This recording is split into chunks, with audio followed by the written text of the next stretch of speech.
Hi, everybody. This is Madhav here from remotemarketing.org. In today's special episode, I wanted to feature another 100% remote marketing team. And this time it's ConvertKit. Like I've been following this company for, so many years, since 2014. They're fully distributed and they've grown like crazy, from 60,000 in annual revenue to almost about 20 million, which is, just in a time span of 4 years. And a big part of their growth strategy, has been from affiliates. And I'm super, super, super glad to welcome Alexis on the show today. She's the affiliate manager at ConvertKit. She's brought in amazing affiliates like Pat Flynn to ConvertKit's affiliate program, and she's going to give us an inside look into how she runs this, super highly successful affiliate program at ConvertKit. Welcome to the show, Alexis. Thank you so much for having me. I'm really excited to dig in today. All right, that's perfect. Okay. Let's just start by asking about like what were you doing like before ConvertKit, and like how do you end up here at ConvertKit, as leading the affiliate marketing program? Yeah, so before ConvertKit, I was the marketing assistant really to a New York Times bestselling author and a keynote speaker. And I managed his social media platforms, his podcast, his blog. And then I started building his email marketing campaigns inside of Infusionsoft. And that was really my first introduction into email marketing. And so I'm learning, complex funnels in Infusionsoft for the very first time. And I was actually traveling with my boss at the time out in California in San Diego. And we were at a conference called Social Media Marketing World, which is a pretty big conference in our space. Yeah. And my boss at the time was keynoting the event. And I randomly met Nathan Barry, who is the CEO at ConvertKit. I met him and another gentleman who used to be our director of growth. His name's Daryl Vesterfelt. And we just hit it off. I had never heard of ConvertKit before. This was in 2016. Yeah, early 2016. And they were really just starting to that hockey stick growth. If you go back a couple of years and look at ConvertKit's growth in barometrics, because we share publicly all of our metrics there. That was right whenever I had met Nathan, and we spent the whole weekend hanging out. We hung out with the team at Thinkific, which is another course platform.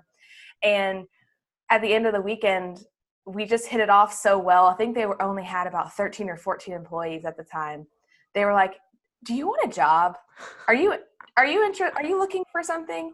If we offered you something, or we, furthered the conversation into an interview process, would you be interested?" And I was absolutely. I loved their energy. I loved the startup culture.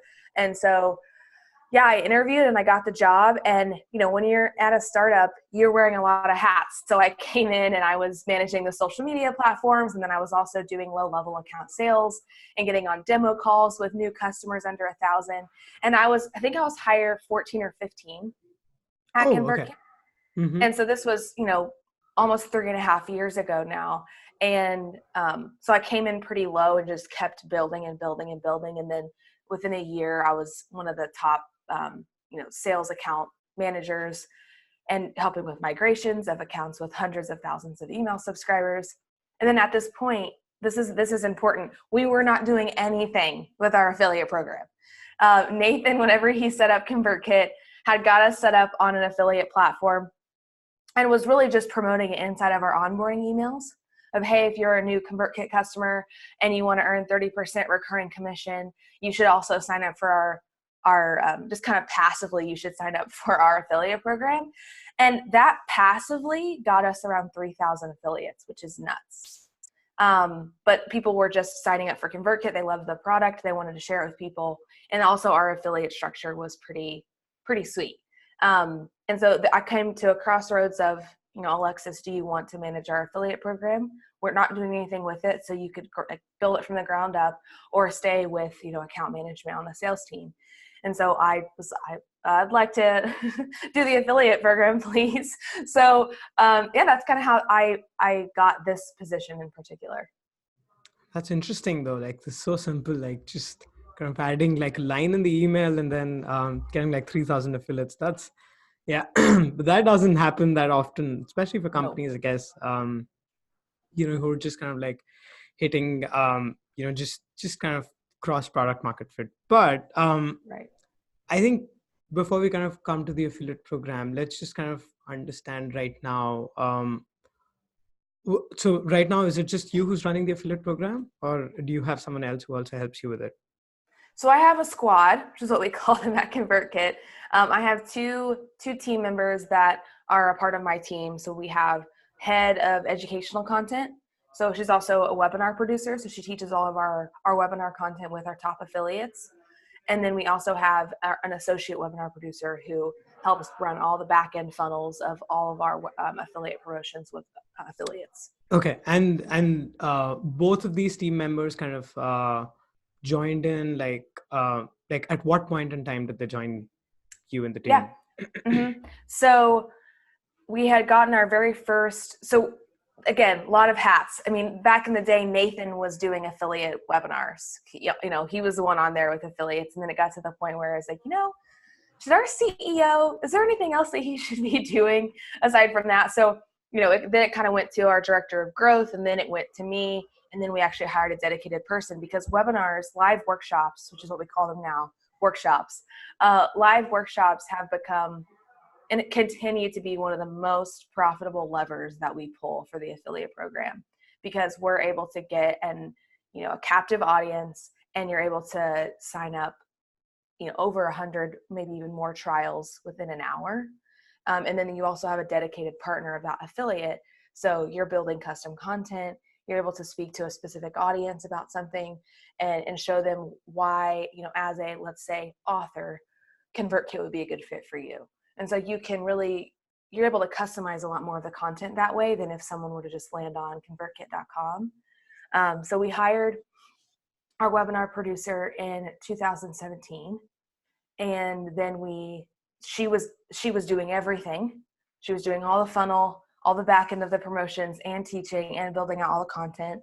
And then we got to a point where we needed to hire a contractor to help with a lot of the funnel management and a lot of the back end. So we hired a contractor in the winter of early 2018, late 2017. So we kind of built out that team within the last 2 years, and we really got, everyone knows exactly what they're responsible for, what they're doing, and we work pretty cohesively together.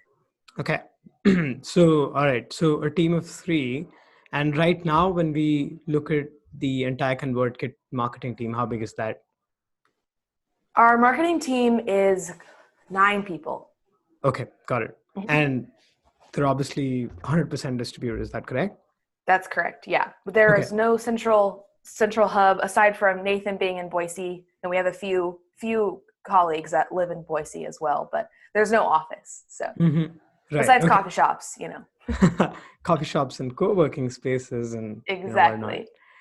But yeah, but that is pretty awesome. Like, you've kind of put this amazing team. So right now, as I was, like you mentioned earlier, that ConvertKit has always been, an open metrics startup. Like all of the revenue metrics are available publicly, right? So,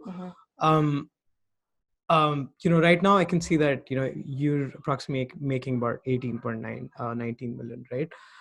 So if right now we were to look at, let's say, even if we were to just look at like a rough percentage of affiliate revenue, what would that be right now?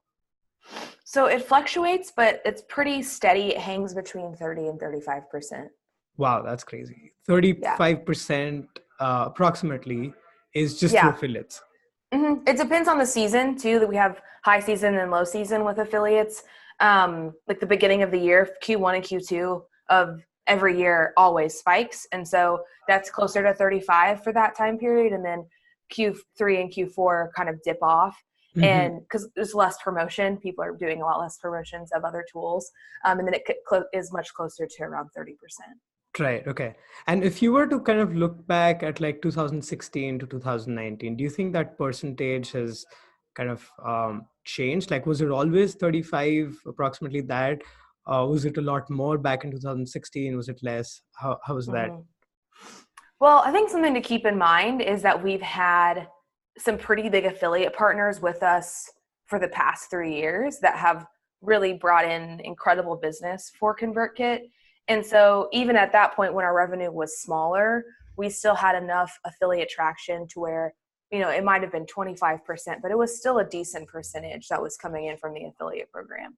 Mm-hmm. Okay. And yeah, I mean, like, to have someone like Pat Flynn is just, yeah, it is pretty big. But like, so let me ask you something, right? Like with an affiliate program, like you said in 2016, you and Nathan and the head of growth, you guys had a conversation that there wasn't anything being done on the affiliate side. So if, let's say, a marketing team is considering an affiliate program, and I can tell you that there are just every SaaS startup, is considering an affiliate program at some point in their lives. Yeah. But a lot of them are just, they're not sure, like, when does an affiliate program make sense? Where would it make sense? At what period of the growth journey would it make sense? So do you have any advice there? I do. And I actually consult a lot of affiliate managers, and I use the word consult loosely because I just meet with them for free because one of our core values at ConvertKit is default to generosity. So I meet with a decent amount of affiliate managers, for 20, 30 minutes every so often. That is the question, is we're at this specific point in our business. We're thinking about starting an affiliate program. I would suggest the earlier that you can start it, the better, because you can work out a lot of the kinks. You can figure out your commission structure. You can figure out how do they play into your overarching 12-month promotional plan as a company. What promotions are you running? And then would it make sense for an affiliate program to also promote that same promotion? For instance, Cyber Monday, which has always been a really big promotion for ConvertKit in the past, where we would do an annual plan push, or we would give a 30-day free trial before we gave trials 2 years ago. And that the affiliates would bring in 1,000 trials just from that Cyber Monday push. So if it makes sense to you and you're looking at your promotional plan and you see, okay, we have 4 big promotions coming over the next year, do we think that an affiliate program could help boost that promotion? Look at it more as not a standalone entity, but something that really complements the promotions that you're already running. And then also looking at it from an SEO perspective, I would start an affiliate program as quickly as you can, because all of the affiliates that have written articles about us or reviews about us or comparison posts, why I switched from ActiveCampaign to ConvertKit, from MailChimp to ConvertKit. And so if you even if you put ConvertKit in the search of Pinterest, you'll see all of these articles about ConvertKit and why they switched to ConvertKit or ways they built their email list with ConvertKit. And so all of those creators are affiliates of ours. They're creating content on their own that also supports our SEO and our search engine traffic. So we started that a long time ago. We really encouraged affiliates 4 years ago, before I was even at ConvertKit, to write a review on us. What do you think about us? What are your favorite features about us? And then use your affiliate trial, your affiliate link, and then anyone that signs up, you get a kickback from that. So the more that you can encourage affiliates to create their own content about your product is also a big win, because it comes from their own voice and their own honesty, but also it helps with search. Right. And like when, let's say, for example, let's say there's a product that, don't you think that with the affiliate stuff, it also matters, like the kind of commission that you give out, even in terms of like how big or small the product is? Let's say, for example, there's a product that's, let's say, at, I don't know, $50 per user per month. And there's a product that sells for like $2,000 per month, right? Do you think when you've got such big differences in terms of per user pricing or team pricing or per seat pricing, whatever that is, do you think that affects that? Should you be investing in affiliate or not? Like, my question here is that, is affiliate something that is applicable for everybody? Should every software company give it a try? Or is it something that, it's just relevant for certain types of businesses? I personally don't think so. This is just my own opinion though. So for me, how I look at it is, how willing and able are your customers going to talk about you? And so if you have a $2,000 product and your customers are big, corporations, and they're pretty private about what they're using and how they use it and how they do business, they're a lot less likely to be a part of an affiliate program and tell anyone else about your software or your tool or product. So for us, it makes sense because creators are always talking about what they're using, why they use it, why they love it. And so our best affiliates are our customers. And so if you have a product or a service where you know that your customers are very, very unlikely to actually promote your product, or maybe there's just not the right demographic to do it, then I would say probably not. It wouldn't be worth the investment. Does that make sense? Yeah, it does. And then when you see these, so are you saying with the affiliate program right now, if someone is probably not a user of the product, do you not like entertain those kind of affiliates? No, so you can be a ConvertKit affiliate without being a ConvertKit customer. You can.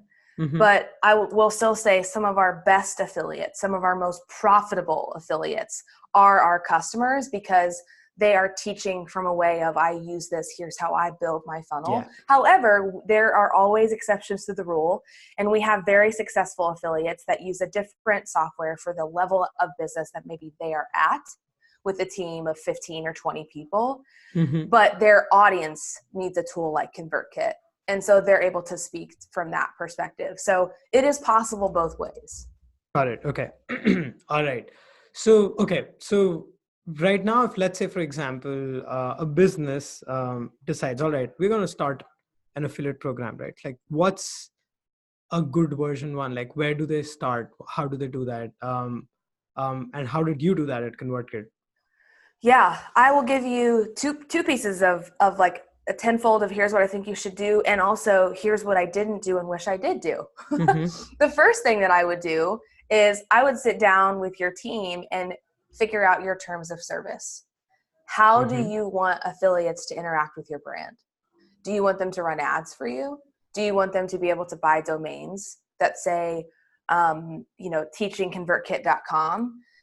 How do you want them to promote your tool? And then create a list of rules or terms of service around that. I think that I see way too many businesses, including ours, jump in without a really firm and airtight terms of service. And then you get into it and you realize, oh, I really need that terms of service to lean on right now. And so we learned that this past year that we needed to beef up our terms of service and make it not so general. So I would really sit down and figure out exactly how you want affiliates to interact with your brand and promote your brand. So that would be pretty important. Second, I would build out an onboarding for your affiliates. Affiliates aren't always salespeople. So you need to teach them how to sell your tool for you. You need to give them the resources, the assets, the logos, the copy of here's how I would describe ConvertKit. Here's how ConvertKit stacks up against other competitors, like giving them the resources that they need to actually sell your tool. Because a lot of affiliates, if they just get a link and then they go put it on their resources page and they don't get any traffic to their website, they're not going to be a profitable affiliate. And so from that first step of building out an onboarding training is not just here's what ConvertKit is, but also here's how to be a good ethical affiliate. And that's what we're teaching is here's how to be a good affiliate. Here's how you can sell ConvertKit. Here are examples of passive promotional strategies that you could set up. Here are examples of active promotional strategies that you could set up. And this is something that we actually built out with one of our top affiliates, Pat Flynn, who knows so much about affiliate marketing. And so he actually helped us beef up our onboarding. Our onboarding used to just be a series of emails, and now it's a series of training videos. And if you don't have the resources to do that, or you're starting out from scratch, maybe it's just you, the affiliate manager, just record yourself talking on Zoom, 2-minute snippets of about your program. And also you need to realize too that your affiliates are going to have a relationship with you, the affiliate manager. And so the more that you can make yourself accessible and approachable, and you're a person. And so if they have a question or they want to come to you with a cool idea, they know that they can do that. And so you're also building a relationship. It's not transactional. It's actually, and that's how we view a lot of things at ConvertKit, is the human element. and making sure that you're doing business with other humans. It's not a transaction. That's been a big part of our affiliate program as well. So the terms of service, the onboarding, and then also identifying if you see your affiliate program take off or you see specific customers that you think would make good affiliates, recruit them into your affiliate program and walk with them step by step in building out an affiliate strategy with you, and then help them implement that. Got it. Okay. So, all right. So a couple of questions here. Now, when let's say the terms of service that you mentioned, right? Is that a document that you've created that you kind of share with the rest of the affiliates, or is that an internal document, or is that a public document? It's a public document. It's also a document that they have to, in order to join our program, they have to agree to our terms of service. Okay. All right. And then when we look at, let's say, the onboarding videos and everything, right? Like, first question is, like, is that hosted on like a particular software or something like that? Is that like just on one of the landing pages, or do you have like a particular portal, something like an affiliate.convertkit.com or something like that? So we do not have a portal. We use a tool, our affiliate software. We actually just recently switched to from Ambassador. We're now on a software called LinkMink, and they're specifically built for SaaS companies. And they actually have a resources section within the affiliates dashboard where I can add resources at any time. It's amazing. So I can add links to documents or trainings. And so I link to that in that resource section, as well as I drip it out to new affiliates as they sign up. So when they sign up, they get tagged, they get put into a sequence inside of ConvertKit. All the videos are hosted on Wistia. We just embed them in the email, and that's how they watch it individually for new affiliates. Okay, got it. So everything kind of just operates out of LinkMink, like, or pretty much everything for the affiliate stuff. Okay. All right. So, like it's interesting to hear, when you've got, when you've set up LinkMink and previous softwares. So let me just share like something that we had faced. So, when I was setting up an affiliate program, like we used to, the situation was like this, that there were a lot of customers who were just coming in every single, every couple of weeks, and, the team sales or team revenue would just come to us like, do we have an affiliate program? Can we at least set that up and everything? And, it's a lot of planning to do. Like you said, there's terms of service, there's, there's the onboarding stuff and everything, right? So the way we kind of had set it up in the beginning was, it was just like, we just decided like revenue, and then we just decided that, if you bring in a customer, just email us, and then kind of just like a very hacky version one, right? But it wasn't foolproof, because, there are a bunch of issues here. The one thing that affiliates keep bringing this out, that, I need good attribution, without good attribution, I just cannot operate out of, because I might miss out on revenue. Did you face similar challenges when you were setting up the affiliate program? In terms of attribution? Yeah, attribution and, all of that. Like, to be honest, like, in fact, before this, I know I'm, jumping questions here, but when, let's say, you took up affiliate, as like, 100% responsibility, did you just immediately jump into like an affiliate software? Was there a period of time where it was just being kind of used, like being operated out of a Google Sheets or something? So Nathan, back in, I want to say early 2015, had set us up with Get Ambassador from the very beginning. Okay. So he had set everything up from there. And then this past year, we knew that we needed to change into something. Like, for example, your affiliates need to be able to link to anywhere. Like, they need to be able to add their affiliate code to any link. Whereas an ambassador, we had to create custom campaigns for them to be able to link to our pricing page or to a feature page. And so I would really encourage you to make it as easy as possible for your affiliates to be able to promote you. Another issue with Ambassador that we found was that it operated on first click attribution, not last click attribution. Right. Yeah. And so they operated on first click attribution over a 30-day cookie window. And so if, let's say, a lot of our affiliates work with clients on a one-to-one basis, or their agencies, or, they're individual solopreneurs that are helping people with their email marketing strategy. they would send a new customer their link to sign up with. They would sign up, but it would go to the very first person that they had ever clicked with, 30 days prior, that maybe they were scrolling through and clicked on a link that was tied to an ad. And so it would go to that first affiliate, and then we'd have all of these affiliates emailing me saying, hey, my client, or even the client themselves would email me and say, hey, I want my affiliate commission to be tied to this affiliate. Mm-hmm. And so then I would be manually, moving around commissions. And it is possible, but with LinkMink, it operates on last click attribution. So it is clean. There should be no issue with who got the commission. But it is something that comes up often, and you do, depending on, and this is something that should be in your terms of service. Do you want to manually change commissions as the affiliate manager? Mm-hmm. Maybe you say no. Whoever gets this commission owns this commission, and we're not going to switch the commission around based on attribution. So okay. I would just have a policy on that. Whereas right. we review it case by case is how we review attribution questions from affiliates. Right. And is the commission structure the same for every affiliate in ConvertKit? Yes. Okay. All right. So how did you go, so right now, I don't know if you share this publicly, or what's the commission that you give out? What's the percentage? What do you mean? I mean, what percentage? 30. Right. Go ahead. It's 30% recurring commission. All right. Okay. Yeah. So it's 30%. So how do you come to that 30% number? Was that something that you had a discussion around, with that, or were you kind of just certain that this kind of like a standard practice, 30% is what most SaaS, everyone in the SaaS industry uses? Mm-hmm. So for us, this number was set before I was the affiliate manager. So that was just our commission structure, has been for years now. At the time, we had set it based on the context of what Nathan had told me, was that it was competitive to other email service providers. So it was pretty congruent with our competitors. Okay. All right. That makes sense.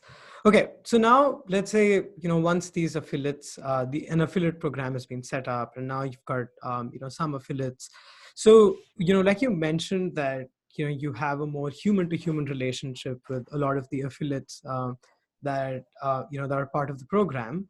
And you mentioned that you kind of work with them to kind of make sure that they're able to get the max, they make this partnership profitable for them and for you as well.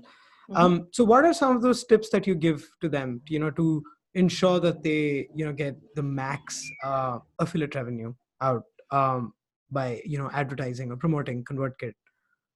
Yeah. So the examples that I give might be a little bit more specific to the creator space. So bear with me on this, because the way that we work with affiliates might be different than what people listening might work with affiliates. But really, it's just getting outside of the box versus them just saying, hey, here, sign up with my link. It's looking at a holistic view of how your product fits into an affiliate's product. So for us, I identified our top 25 to 50 affiliates, and then from there pared down and said, okay, who here has the most potential for us to grow with them? And then I flew to them. So in 2017 and 2018, mostly, I would go see affiliates in person, and we would sit down for a couple hours, and we would come up with promotional plans for the next 12 months. And I would say, okay, what course launches do you have coming up? What membership communities are you a part of? Like getting a complete holistic understanding of how they make money and where they're making money, and where are their customers interacting with their brand the most. And then where does our brand fit in with that? And so it was, okay, you have 3 product launches this year. What if we built a module for you about email and put it in your course? What if we had a special offer, a special trial offer along with a free training that would live forever, evergreen inside of one of your membership communities? So it's looking at everywhere that they're offering something and then aligning our offer with that same product. So that's how we've been able to plant seeds in multiple locations with affiliates. And so it's not just, oh, they're doing a one-off live workshop. Oh, this is just going to be, it's not going to be valuable to me as a creator. oh no, I've actually seen them inside their membership community. I've seen them inside their course. I've seen the articles about them. It's not a one-off thing. We are partners. We are long-term partners. And so we're always looking for opportunities to work with affiliates for years and years and years to come. And so if they have a conference or a live event or they're doing something, they come to us now and say, how can we get you involved? Not, hey, as the affiliate, how can we get you involved with promoting our product? Now it's such a two-way partnership that it's really us helping each other, in every way that we can. Right. Yeah. That's amazing. Like how much, you're really going deep, with every affiliate, kind of trying to understand the business. That's not, that is very uncommon. And it is. It's also it's not scalable. And I realize that, and we realize that. And so that's kind of why we sat down and we looked at our most profitable affiliates over a year's time. And then also what affiliates have popped up on our radar in terms of revenue. And then I book calls with them. So, I mean, maybe it's not always justifiable to fly to every affiliate, but those top affiliates that are bringing in thousands of dollars a month for you, that definitely makes sense. But for maybe mid-tier or even smaller affiliates, but they have an email list of 100,000, or that they have an Instagram following of 50,000 people, get on a call with them and let them know, hey, is there anything I can do to serve your audience and teach them about email marketing? Yeah. And so you really frame it in that way of, I want to help your community. What are you doing right now that would align with how we can help? Yeah.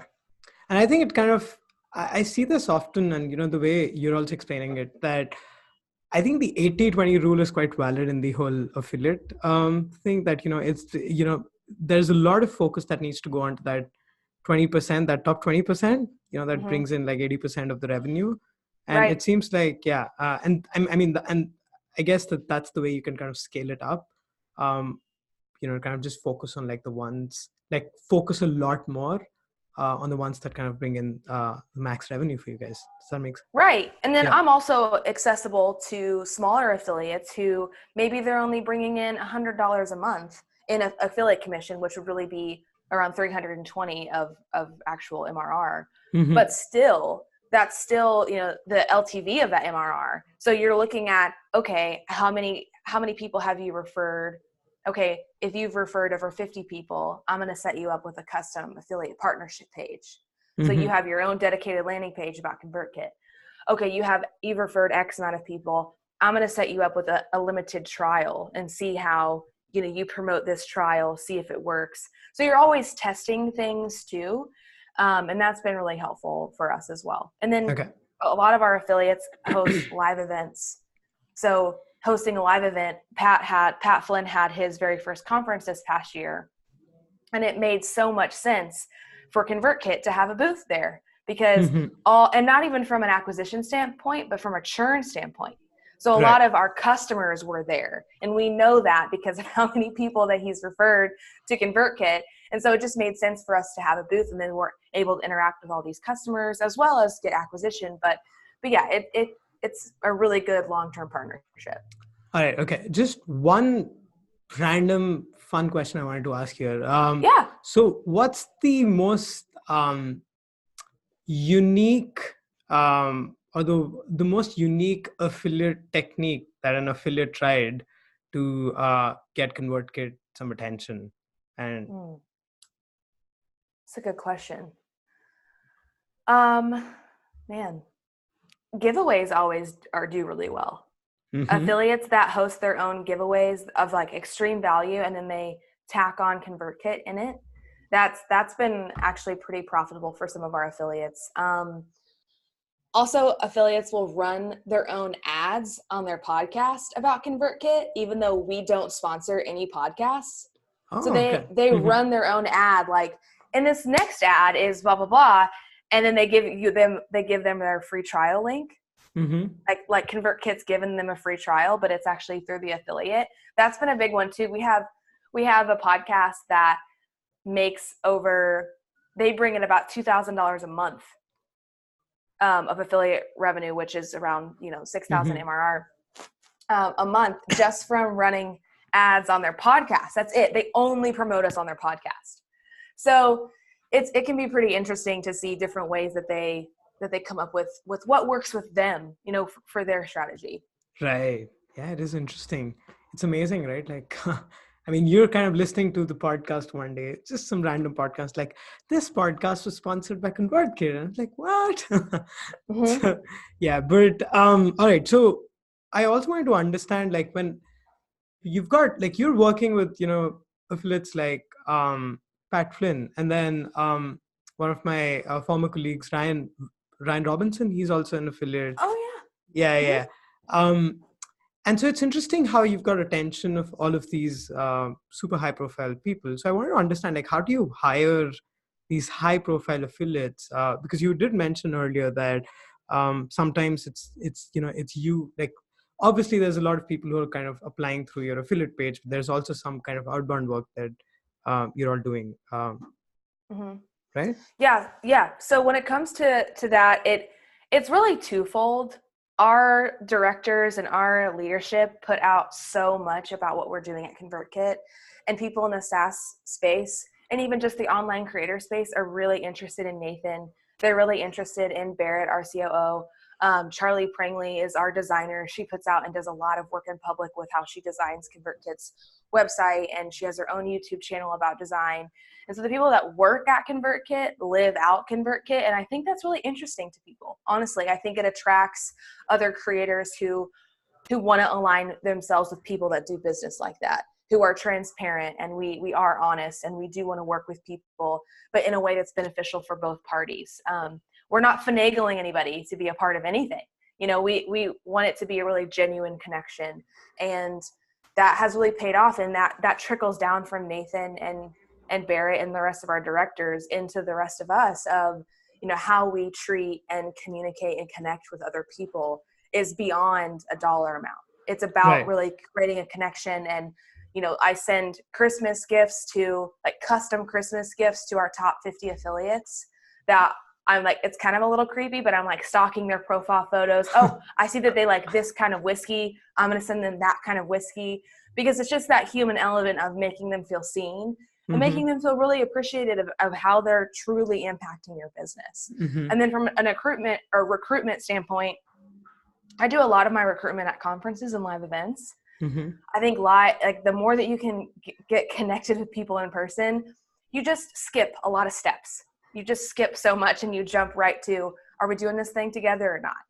And so Mm-hmm. ConvertKit sponsors a decent amount of creator conferences in different niches, which I'm also looking for affiliates in different niches all the time, not just here's how to build your business. Another really successful affiliate is an affiliate who teaches mommy bloggers how to make additional income for their family through starting a blog. And then a part of that is you need an email list. And so she has a very like specific niche on moms. And so that's a part of something that we want to be a part of. So when it comes to recruitment, I go through the speaker list and I just pitch all of them. Well, I pitch a majority of them on getting coffee or dinner or drinks or something like that, wanting to get some FaceTime with them, even if it's 15 minutes. And then you've got that connection, and then you're able to make things happen via email after. But you just figure out what it is that they want. What is it that their audience needs the most? What is their audience struggling with the most when it comes to email? Mm-hmm. Is it funnels? Is it list growth? Like, what exactly is it? And then you're able to figure out some sort of not even really a pitch, but you're able to, okay, here's how I think that we could work with you in this way because your audience needs X, Y, Z. Right. And so whenever you're able to get that, and you expedite it so much by having that conversation in person. So a lot of my recruitment just happens in person. That's amazing. So, yeah, so a lot of these conferences have been like a interesting way to kind of get some of these high profile affiliates. And do you think that also makes sense? Like, from what at least I understood, I could be wrong here, that if, let's say, you're trying to if you're trying to hire like the super high profile affiliate, let's say Tim Ferriss, all right? Do you think it'll be, through your experience, if, let's say, they're kind of approached by like the CEO of the company, right? Like, we think we're a good fit, blah, blah, blah. You think that's going to have like a bigger impact? Like, that'll be much easier to convince them versus if it comes from someone else in the team? Yeah, absolutely. I think understanding the relationship and the status at which that affiliate has, and then figure out, am I the best person to approach them? Maybe not. Maybe they've never even heard of me. Mm-hmm. Is Nathan? Probably, depending on how high profile the affiliate is. So just knowing where you stand in that status, and then being able to use your connections to really make that connection. Another thing is I've formed friendships and relationships with our affiliates to the point where I'm like, hey, I really want to understand this person over here. I know that you have a good connection with them. Do you think they would be a good affiliate? Oh, you Mm-hmm. do. Would you feel comfortable making the connection? And then a lot of times that's also a yes. I try not to use that too much, because I don't want them to feel used. Right. But every now and then, maybe like once or twice a year, I'll say, hey, what's your relationship with X? Mm-hmm. Would you feel comfortable? No, that's totally okay. You're not that close. I wouldn't want to jeopardize that connection. But yeah, use the connections that you have in a really organic way. Always figure out how to help people. It's not just always asking. And Mm-hmm. sometimes I'll wait 2 years to ask an affiliate for a favor. Has that Like, really happened? 2 years? yeah. Yeah. I've waited a really, really long time to ask an affiliate for a favor because I want to build that relationship up and make it so strong that by the time I get to the ask, I'm asking as a friend, not as a business connection. And Right. so just also making sure that depending on, again, the status of that affiliate, really being very cautious and conscious of what you ask of them. Got it. Okay. Okay, cool. Um, Now, I want to understand, like you've mentioned Link Mink is kind of central to the affiliate stuff. Are there any other tools that you would recommend for anyone kind of setting up their affiliate program or kind of want to, scale up their affiliate program to be more Mm-hmm. successful? Um, So we use LinkMink. I use HubSpot to manage my top affiliate funnel and then my recruitment funnel. Mm-hmm. So I really enjoy HubSpot from a CRM perspective. It's been really helpful just to keep my mind of Mm-hmm. where am I in this process with each individual contact. Mm-hmm. Aside from that, I mean, we manage and run all of our evergreen webinars. We have evergreen webinars that we have affiliates, especially smaller affiliates that don't have as much content. They drive traffic to evergreen webinars. Those are all hosted on our own platform. So, I mean, yeah, we really run everything mostly out of LinkMink and ConvertKit, and then Google Docs are amazing. Like any promotion, I know that probably sounds pretty basic, but any promotion we run, I put together all the resources and all the information in a Google Doc because I can change it anytime when things update or change, and then just give them a share link and they are able to do that. So those are probably the biggest tools that we use. Mm-hmm. Love that. Yeah, Google Docs is probably like the one thing that, I think anything like strategies to everything like can happen there. For sure. All right. Okay. So I guess I just wanted to ask right now, to kind of end our conversation, just a bunch of questions here. So first of all, affiliate, right now, like an affiliate manager like you, who do you report to right now? So I report to the director of marketing. Got it. Okay. Mm-hmm. And then in terms of affiliate stuff, what specific KPIs are you kind of responsible for? Or is there any kind of like, do you have any KPIs as such? I have a lot of KPIs. So at ConvertKit, we use a goal setting structure called OKRs. So Mm-hmm. you have key objectives and then you have your key results under each objective. So we have those based on the quarter. And then we keep track of everything. So we keep track of updating our OKRs as well as our one-on-ones. So our one-on-one agendas with our directors in a tool called 15.5. And Right. it's Yeah. actually it's changed the organizational structure of tracking goals, keeping up with one-on-ones. It's all in one place. It's amazing. So I couldn't recommend 15.5 enough.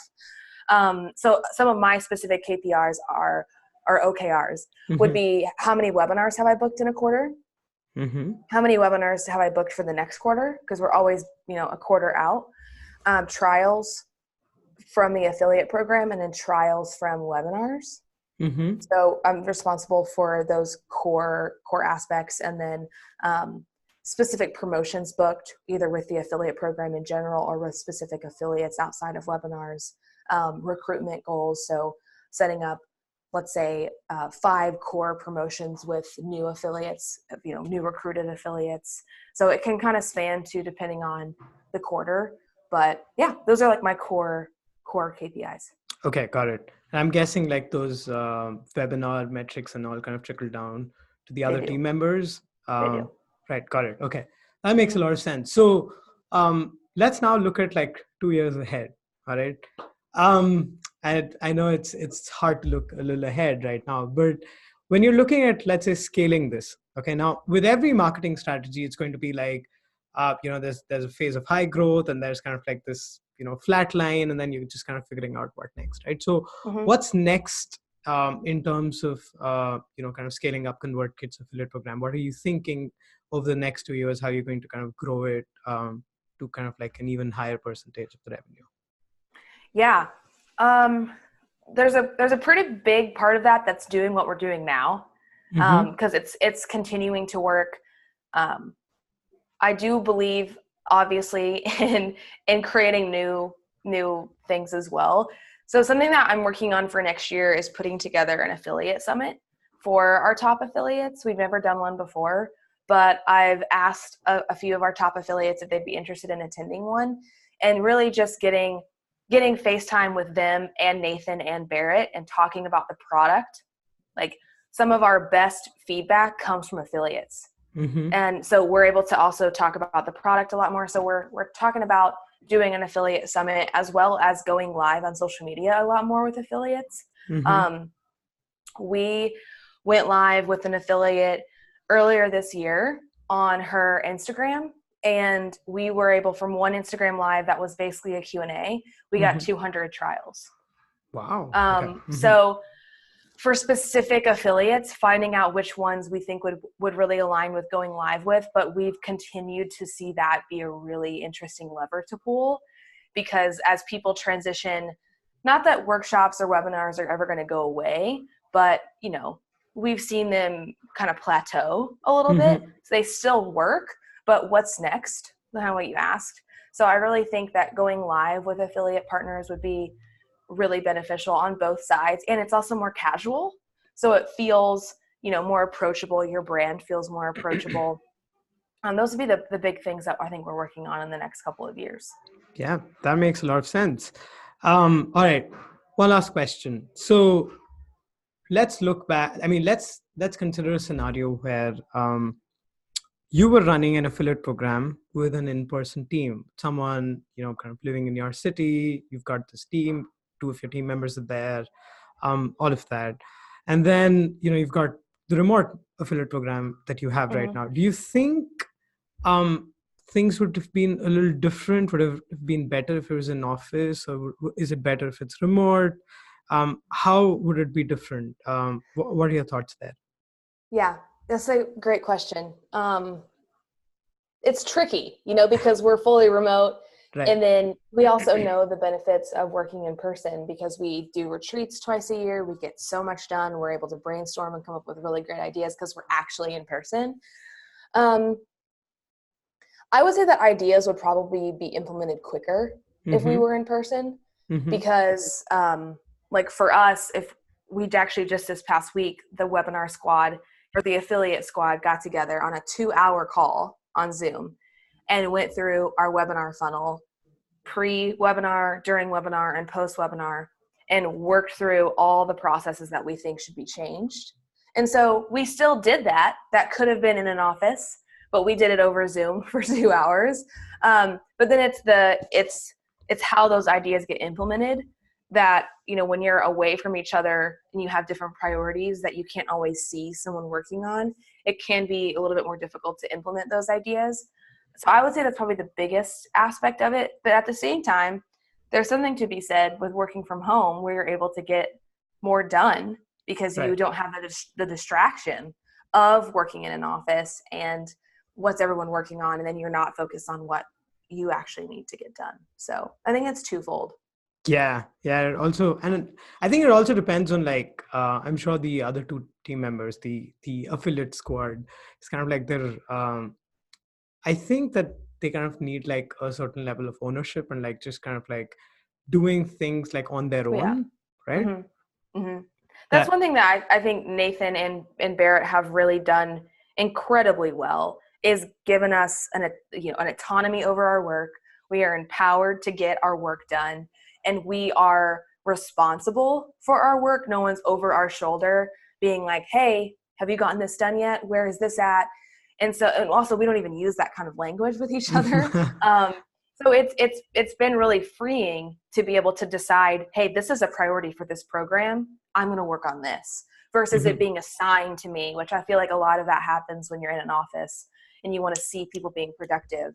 A lot of that work's not actually being, given by the worker. It's given by someone higher up. So that is something that you get the freedom and the responsibility to really own what you're working on. Yeah. That actually makes a lot of sense. All right. That's okay. So first of all, thanks so much, Alexis. I think there's just so much that I learned, specifically around the affiliate stuff. And I'm sure a lot of the listeners would absolutely be thankful for all of the insights that you shared today. Of course. Thank you for having me. And I really enjoyed chatting. And if anyone has any questions, they can always reach out to me at alexis@convertkit.com. Or check out, our affiliate program. If you want to use it as something to model off of, I would be very flattered.